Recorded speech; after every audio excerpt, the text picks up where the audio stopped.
الحمد لله رب العالمين، وأصلي وأسلم على المبعوث رحمة للعالمين، وارض اللهم عن الصحابة الأخيار وعنا معهم بإحسان إلى يوم الدين. ثم أما بعد، طبعا بعتذر يا جماعة على عدم ظهوري في هذه الفترة، التمسوا لي العذر جزاكم الله خيرا، لأني كنت تعبان شوية معلش. طبعا هنتحدث في أمر الباخرة وأمر القطار وأمر وسقوط العمارة بجسر السويس والحريق الذي حدث في الفندق ليلة أمس، وبعض الأمور المهمة التي تحدث في مصر الآن، وعلاقة ذلك بابن زايد وإسرائيل.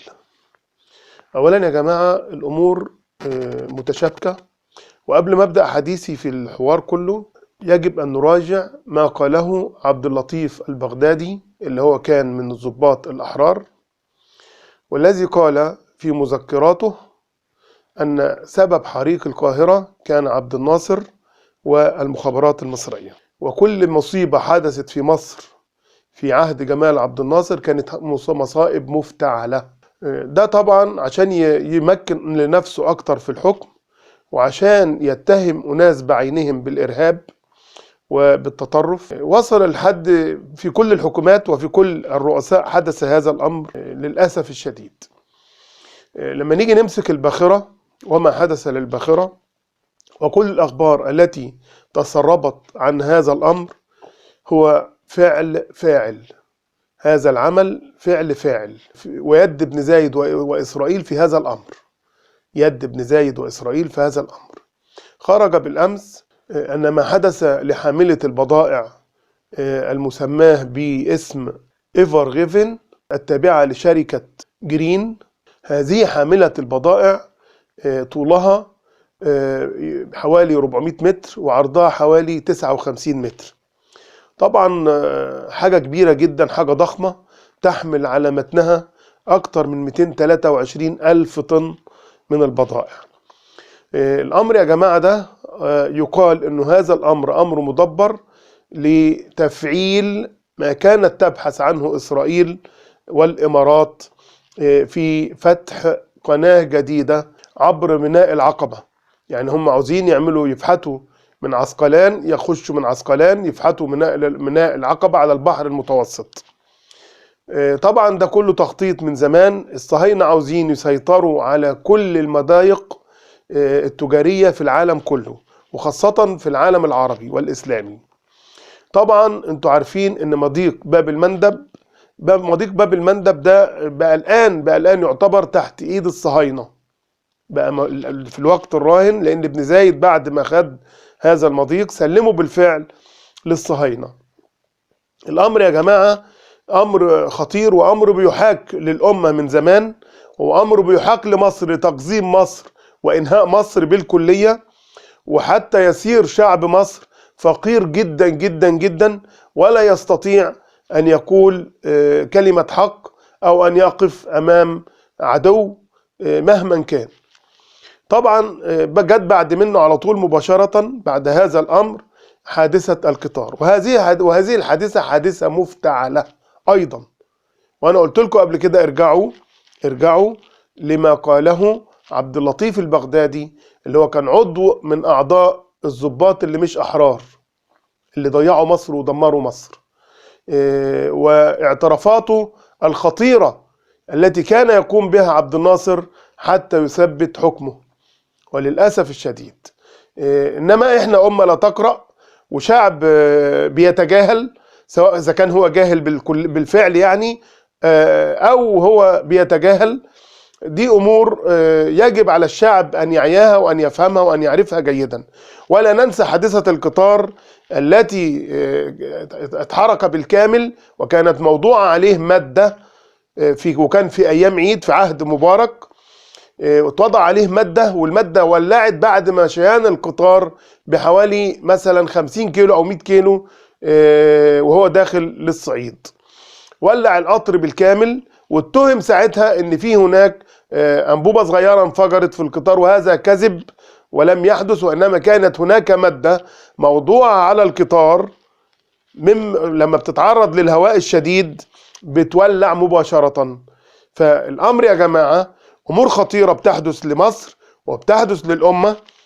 ولا ننسى حاجات كتيره جدا حصلت في مصر وكان وراءها مثلا كنيسه القديسين. كنيسه القديسين الذي اتهم فيها الابرياء واعدموا وهم براء من هذا الامر.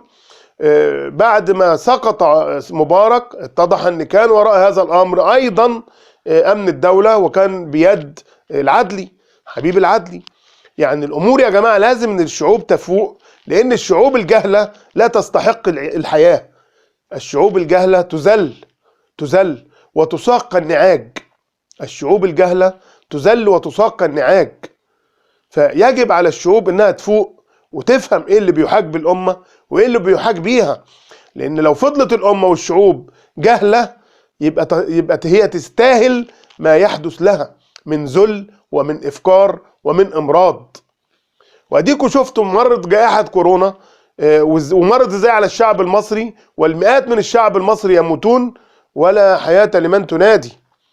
واستغلت الجائحه لصالح جمع الفلوس للاسف الشديد، والمرضى يروحوا في داهيه.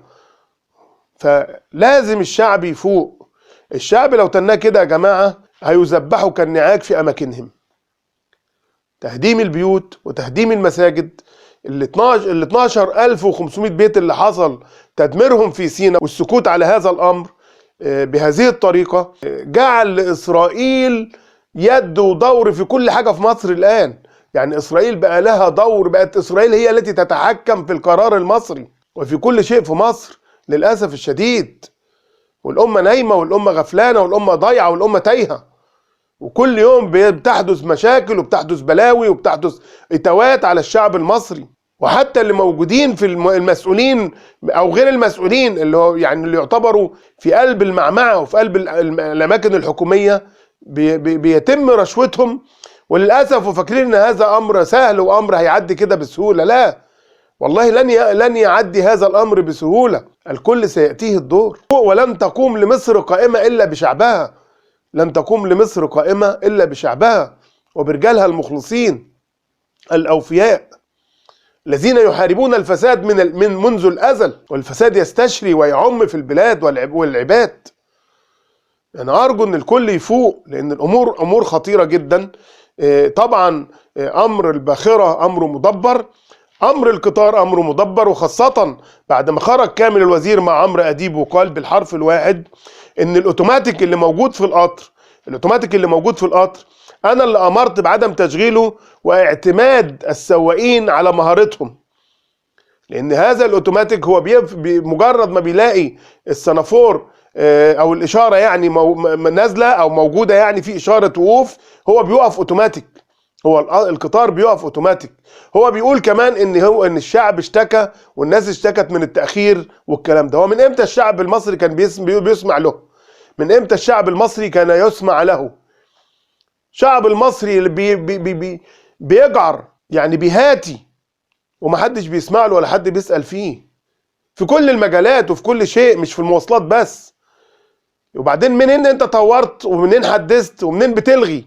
يعني تكلف التطوير والتحديث المليارات، وبعدين تجمع السواقين وتقول لهم كل يجب ان تعتمدوا على مهاراتكم عشان القطارات ما تتأخرش. ده عبث واهمال، ويجب عليه ان يحاكم فورا. يجب عليه ان يحاكم فورا، انه هو بنفسه بعظمه لسانه اقر بانه هو اللي امر بهذا الامر. بعد الحادثه الاولى امر بتشغيل الاوتوماتيك في القطار، وبعدها مباشره جمع السواقين وقال يجب ان نعتمد على مهارتنا ومفيش داعي للتشغيل. امور كده امور متلخبطه وامور ما تفهمش ايه بالظبط، وكأن الشعب بقى امي لا يفقه شيء ولا يعي ما يقولون. يجب الناس تفوق يا جماعه، ولازم نفهم ايه اللي بيحصل ده. ايه اللي بيحصل ده؟ كل يوم فاجعه وكل يوم موت وكل يوم قتل وكل يوم تشريد وكل يوم هدم للبيوت. ازاي بتمر الاحداث دي على الشعوب؟ انا مش فاهم يعني ازاي يعني. يجب على الكل ان يقف لهذه الامور. وزير مستهتر زي ده يقول لك انا اللي امرت باني الاوتوماتيك ما يشغلش وما يحكمش ولا يتسأل اصلا. ايه اللي بيحصل؟ مش فاهم انا ايه اللي بيحصل. تضحكوا على الشعوب بكلمتين. اعلام تفضل الباخره 26 ساعه ما فيش واحد ينطق ببنت شافه ويقول ليه الباخره حصل لها كده وليه عملت كده، وبعدين يرجعوا يضحكوا علينا ويقولوا لنا خلاص القناه مر بها السفن وبقى العمليه طبيعيه والعمليه عاديه. بتضحكوا على نفسكم ولا بتضحكوا على مين بالظبط؟ العالم كله يعني بيضحك علينا، العالم كله بيضحك علينا. والله صدق حازم ابو اسماعيل لما قال سنكون اضحوكه العالم، سنكون اضحوكه العالم. وفعلا صرنا اضحوكه العالم بسببنا احنا كشعوب مستهتره وبشعوب يعني مش عارف ايه اللي جرى لها وايه اللي حصل لها. شعب المصري يعني مش عارف اقول ايه، ما كانش كده في 25 يناير. شعب كان كله على قلب رجل واحد، وشعب كله قلوب متألفة وعظمة لم تمر بمصر ابدا. فجأة يندهك على الشعب ويتقسم الشعب الى شعوب والى فتات، ويسير لقمة سائغة في فم هؤلاء. يعني انا مش فاهم في ايه، في ايه. يجب على الشعب ان يفيق، لان الامور كل يوم عن يوم والله سيأتي اليوم مش هتجدوا اللقمة تاكلوها، مش هتجدوا اللقمة تاكلوها. كل شيء اتدمر. نيجي لسد النهضة ادي المياه ونلاقي برضه فيه مؤامرة، يعني نجد فيه مؤامرة وايد اسرائيل وايد الامارات والسعودية فيه، ونروح نمضي بسهولة وبيسر. نيجي لقناة السويس، ادي قناة السويس راحت. نيجي للسياحة، ما بقاش فيه سياحة في مصر لان ما بقاش فيه لا امن ولا امان في مصر اساسا. وتدمير السياحة الان بتتم، وعمالين نعمل طرق وكباري كل يوم بتقع. يعني كوبري المريوطية اللي سقط ده، وعمارة جسر السويس اللي انهارت بسبب برضه الفساد والرشوة. ما واحد يبني 6 ادوار مخالفة وتسيبوه يبني 6 ادوار مخالفة، ده اهمال وقلة ادب واجرام ورشاوي للواءات وللرتب اللي ماسكة البلاد والعباد. يعني الامر يا جماعة امور خطيرة.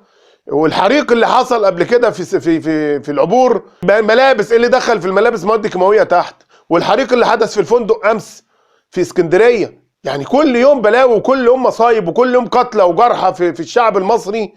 والشعب المصري لا حياه لمن تنادي. للاسف الشديد على الجميع ان ينتظر دوره، لا اما في الجرح، لا اما في القتل، لا اما في الجوع، لا اما في التعذيب. لان احنا رضينا في بادئ الامر على ما حدث لاخواننا في سينا، ورضينا على سجون العلماء وسجون الابرياء، ورضينا بالذل والمهان، ورضينا بالهوان. فيجب ان نحاسب من قبل الله عز وجل على كل هذه الافعال.